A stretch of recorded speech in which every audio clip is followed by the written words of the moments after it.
Você já teve medo de um lugar, mesmo sem saber exatamente o motivo? Eu tive. E até hoje, quando lembro, uma sensação estranha volta. Quando eu era criança, morava em uma cidade pequena do interior.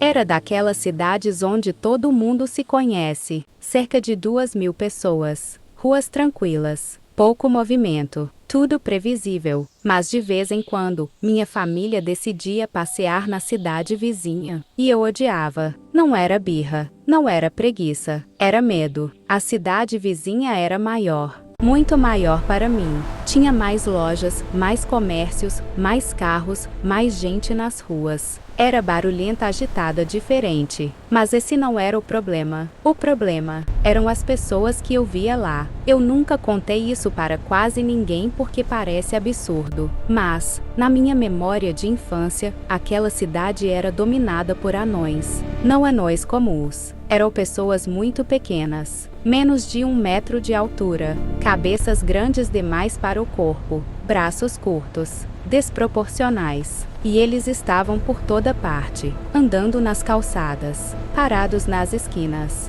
me olhando, principalmente me olhando. Eu lembro claramente da sensação. Era como se eu fosse a estranha ali. Como se eu estivesse invadindo algo que não era para mim. Enquanto meus pais caminhavam normalmente, conversando, entrando nas lojas, eu só conseguia observar.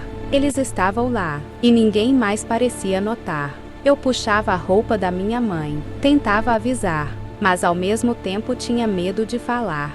Porque e se só eu estivesse vendo? Cada visita era uma tortura silenciosa. Eu andava sempre colada nos meus pais. Evitar olhar não adiantava, porque, quando eu olhava de novo, eles estavam mais perto, e o olhar deles era fixo, sem expressão, frio. Eu sentia que, se me afastasse um pouco, algo ruim aconteceria. E então veio o dia que tudo mudou. Era mais um passeio comum. Sou forte. Movimento na rua principal. Eu estava tentando fingir que estava tudo normal. Até que eu vi um deles, do outro lado da rua, parado, me encarando. E dessa vez ele começou a vir na minha direção, passo por passo, sem pressa, sem desviar o olhar. Meu coração disparou. Eu não pensei, não gritei, não chamei meus pais. Eu corri direto para a rua, no meio dos carros.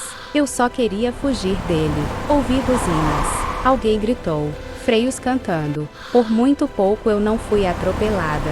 Me puxaram pelo braço. Eu estava tremendo, chorando, tentando explicar. Mas como explicar? Como dizer que eu quase morri porque um anão de cabeça grande estava vindo atrás de mim? Depois daquele dia, nunca mais voltamos lá. Nunca mais. E com o tempo, as lembranças começaram a ficar confusas. Hoje eu me pergunto, será que era imaginação de criança? Medo do diferente? Ansiedade? Algum tipo de distorção da memória? Ou, será que eu realmente via algo que não era comum? Até hoje, quando passo por uma cidade maior, movimentada demais, às vezes sinto a mesma sensação. Como se alguém estivesse me observando, e eu evito olhar demais, só por precaução, porque, no fundo, uma parte de mim ainda tem medo de encontrar a cidade dos anões novamente. Você já viu algo na infância?